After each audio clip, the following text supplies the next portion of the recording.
Hello everyone, कैसे हैं आप सब। आई होप आप सब अच्छे होंगे। So I am your narrator Divya Rajput. Welcome to all of you in new video. So guys, आज की इस वीडियो में बात करेंगे विलियम शेक्सपियर के एक ड्रामा की जिसका नाम है एज यू लाइक इट। तो ये जो ड्रामा है बहुत ज़्यादा अच्छा ड्रामा है, बहुत ज़्यादा इंटरेस्टिंग है। इसकी स्टोरी भी आपको बहुत ज़्यादा पसंद आएगी। तो चलिए शुरू करते हैं। तो सबसे पहले बात करते हैं ड्रामा की। तो ये जो ड्रामा है ये यूरोप का ड्रामा है, और यूरोप के अंदर जितने भी छोटी छोटी स्टेट्स होते हैं, मतलब जितने भी छोटे छोटे राज्य होते हैं, उनके ऊपर जो राजा होते हैं उनको क्या बोलते हैं, ड्यूक बोलते हैं। तो चलिए फटाफट से बात करते हैं स्टोरी के करेक्टर्स की, क्योंकि ये बहुत ज़्यादा इंपॉर्टेंट है। तो स्टोरी में फर्स्ट करेक्टर है यूरोप के राजा, मतलब यूरोप के ड्यूक। उनके दो बेटे हैं। फर्स्ट का नाम है ड्यूक सीनियर, सेकंड का नाम है ड्यूक फेडरिक। ड्यूक सीनियर बड़े वाले बेटे हैं और ड्यूक फेडरिक क्या है, छोटे बेटे हैं।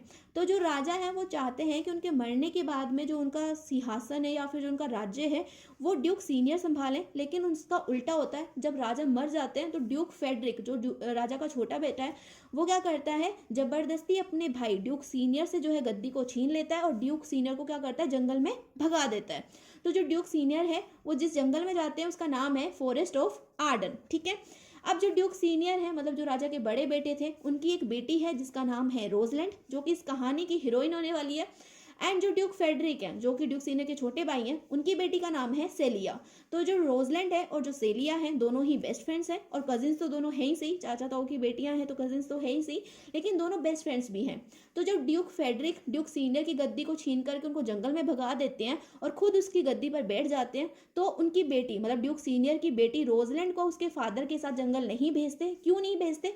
क्योंकि उनकी बेटी मतलब ड्यूक फेडरिक की जो बेटी है सेलिया और रोजलैंड दोनों बेस्ट फ्रेंड्स हैं, तो ड्यूक फेडरिक नहीं चाहते कि उनकी बेटी अकेली राजमहल में रह जाए, इसलिए वो रोजलैंड को नहीं भेजते। ठीक है। अब बात करते हैं सेकंड कैरेक्टर की। सेकंड कैरेक्टर है सर रोलैंड दे वॉइस। तो जो सर रोलैंड है ये क्या है, इस स्टेट के सामंत है या फिर इस स्टेट के सरदार आप कह सकते हो। तो ये जो सर रोलैंड है इनके तीन बेटे हैं। सबसे पहले वाले बेटे का नाम है ओलिवर, जो कि बड़ा बेटा है। दूसरे बेटे का नाम है ऑरलैंडो, जो कि इस कहानी का हीरो होने वाला है। तीसरे बेटे का नाम है जेक्स। ठीक है।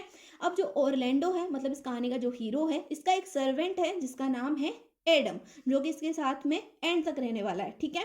अब बात करते हैं आगे की कहानी की। तो जो ड्यूक फेडरिक है, जिसने अपने भाई को भगा दिया है और उसकी गद्दी पर बैठ गया है, ये हर साल क्या करता है, अपनी स्टेट के अंदर रेसलिंग कंपटीशन करवाता है। अब रेसलिंग क्या होती है, वही मुक्काबाजी, मुक्काबाजी करवाता है अपनी स्टेट के अंदर।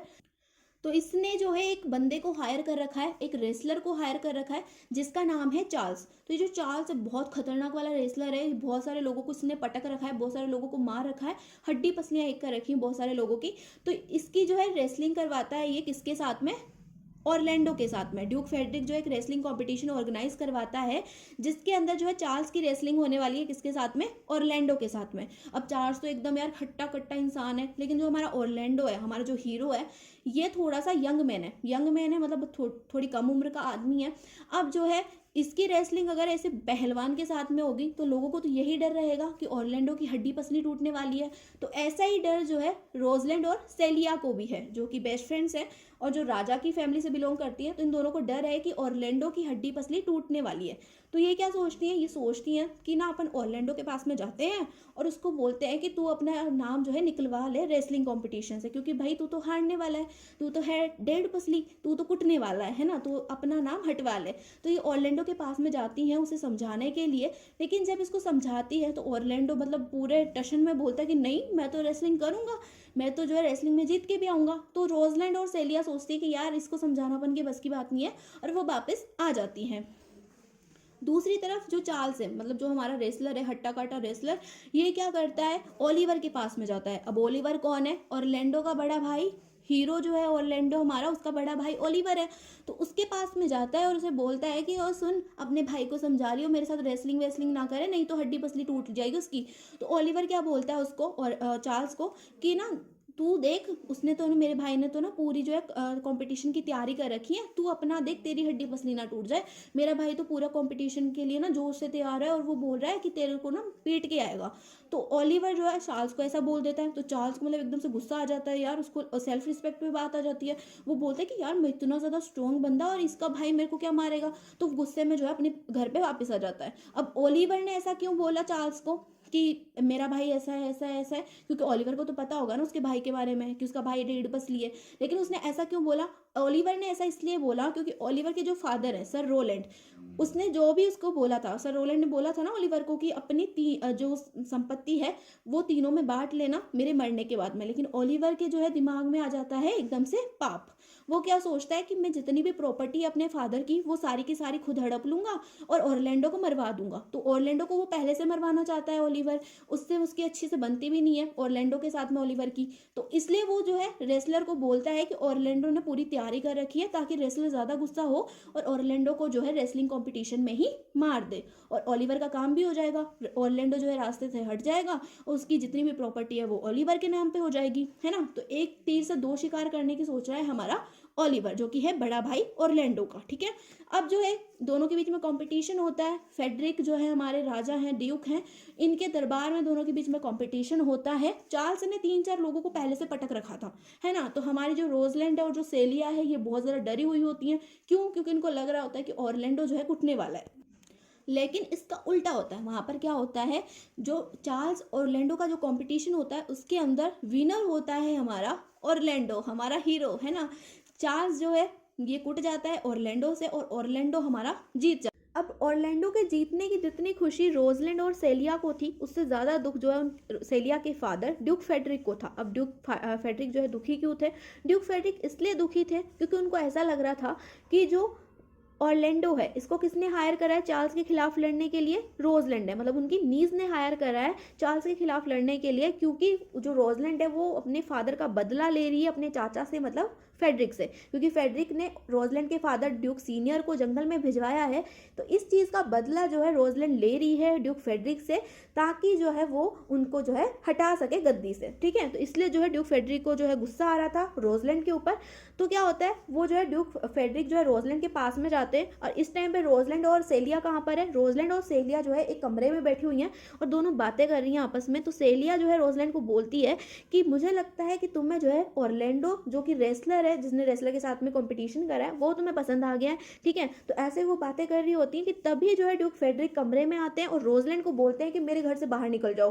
तो रोजलैंड एकदम से जो है चौंक जाती है, वो सोचती है कि चाचू को क्या हो गया, एकदम से मेरे को बाहर क्यों निकाल रहे हैं। तो ड्यूक फेडरिक बोलते हैं कि अभी के अभी मेरे घर से निकल जाओ। तो इस बात को सुनकर के जो ड्यूक फेडरिक की बेटी है, मतलब जो सेलिया है, वो अपने पापा से बोलती कि पापा ऐसा क्या कर रहे हो आप, क्यों भिजवा रहे हो रोजलैंड को बाहर। तो उसको बोलते हैं, सेलिया को वो बोलते हैं ड्यूक फेडरिक तुम चुप हो जाओ और रोजलैंड तुम अभी के अभी मेरे घर से बाहर निकल जाओ, मैं तुम्हें 1 मिनट के लिए भी अपने घर में नहीं देखना चाहता, ठीक है।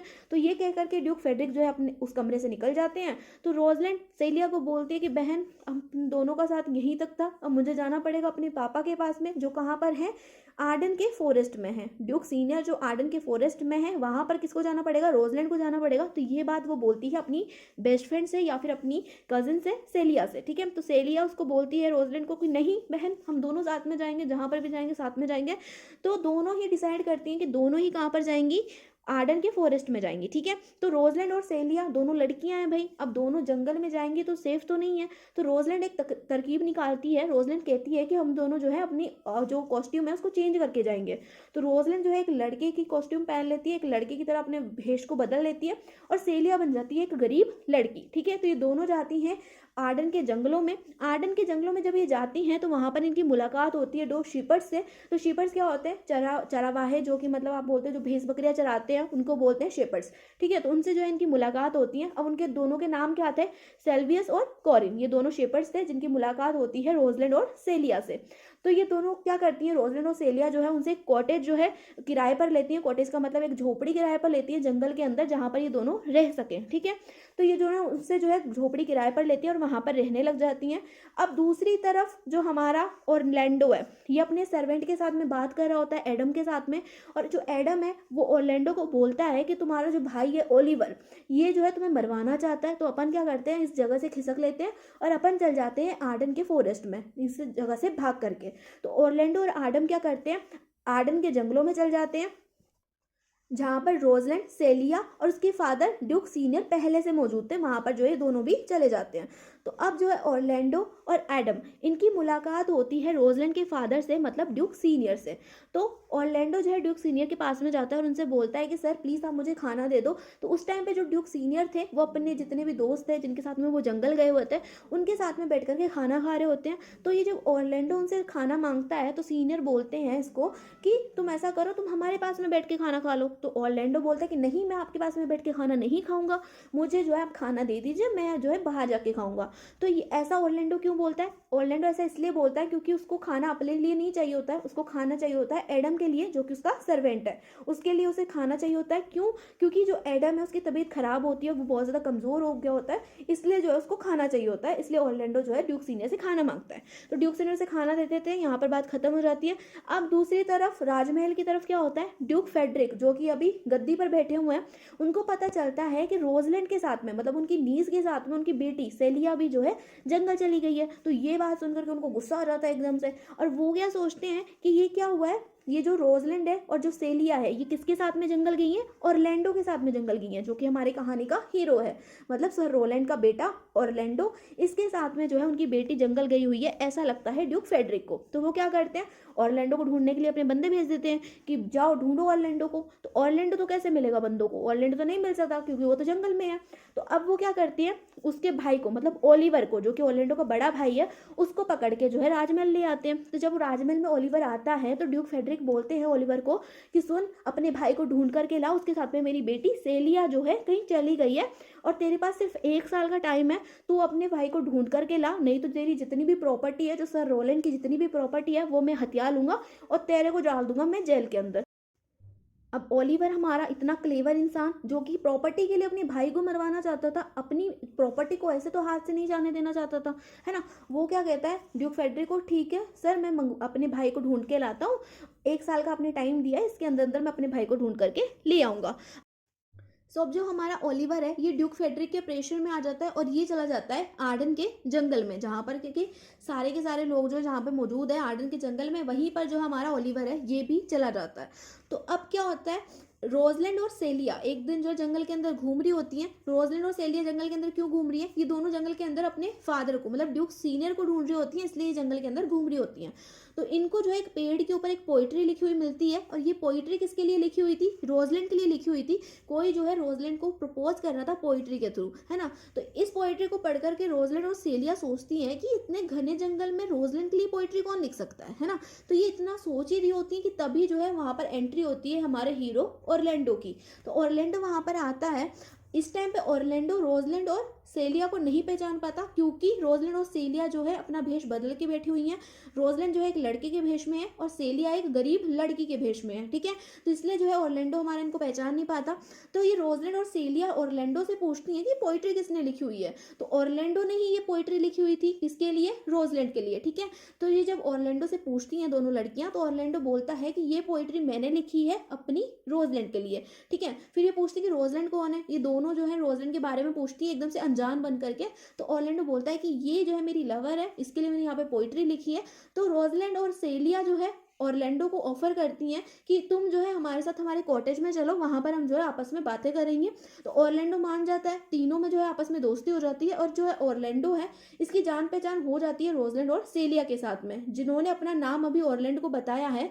रोजलैंड ने अपना नाम क्या बताया, रोजलैंड ने अपना नाम बताया है जेनीमिडी, और सेलिया ने अपना नाम बताया है एलिना, ठीक है। दोनों ने अपना नाम जो है चेंज करके ऑरलैंडो को बताया है ताकि वो उसको पहचान ना पाए। तो अब जो ऑरलैंडो है इन दोनों के साथ में उसकी अच्छी जान पहचान हो जाती है। तो अब जो है उसका आना जाना हो जाता है इन दोनों के कॉटेज में, ठीक है। तो एक दिन ऑरलैंडो जो है घूम रहा होता है जंगल के अंदर, तभी उसको उसका भाई दिखता है, कौन, ओलिवर। ओलिवर जो है उसको वहां पे जंगल में दिखता है, और वो क्या देखता है, ऑरलैंडो देखता है कि ओलिवर के ऊपर जो है एक शेरनी हमला कर रही है, शेरनी जो है उसका शिकार करने वाली है। तो ऑरलैंडो जो है घबरा जाता है और वो अपने भाई को बचाने के लिए शेरनी से लड़ने लग जाता है। तो ओलिवर जो है इस चीज को देख करके कि उसका जो भाई है ऑरलैंडो वो शेरनी के साथ में लड़ रहा है ओलिवर को बचाने के लिए, ये देख करके शर्म से पानी पानी हो जाता है। वो सोचता है कि जिस भाई को मैं मरवाना चाहता था वो भाई मेरी जान बचा रहा है। तो ये सारी बातें सोच कर के जो ओलिवर है ये मन ही मन में जो है शर्मिंदा हो रहा होता है। इसको लग रहा होता है कि ये अपने भाई के साथ में ना बहुत गलत कर रहा था। तो ये जब शर्मिंदा हो रहा होता है तो ये अपने भाई से जितनी नफरत करता था वो सारी की सारी कब करना बंद कर देता है। और इस टाइम पे जो हमारा ऑरलैंडो है कहानी का हीरो, ये शेरनी के साथ में फाइट कर रहा है। तो ये शेरनी के साथ में फाइट कर रहा होता है और शेरनी को फाइट में हरा भी देता है। लेकिन शेरनी जो है ऑरलैंडो को घायल कर देती है और ऑरलैंडो की पूरी बॉडी में से ब्लड निकल रहा होता है। खून से जो है उसके सारे कपड़े गंदे हो जाते हैं और उसके हाथ में जो रुमाल था वो भी जो है गंदा हो जाता है खून के साथ में। तो वो ऑरलैंडो ओलिवर को बोलता है, अपने बड़े भाई को बोलता है कि भाई मुझे जो है कॉटेज जाना था रोजलैंड और सेलिया से मिलने। इस टाइम पे वो रोजलैंड का नाम बताता है जेनी मिडी और सेलिया का नाम बताता है एलिना।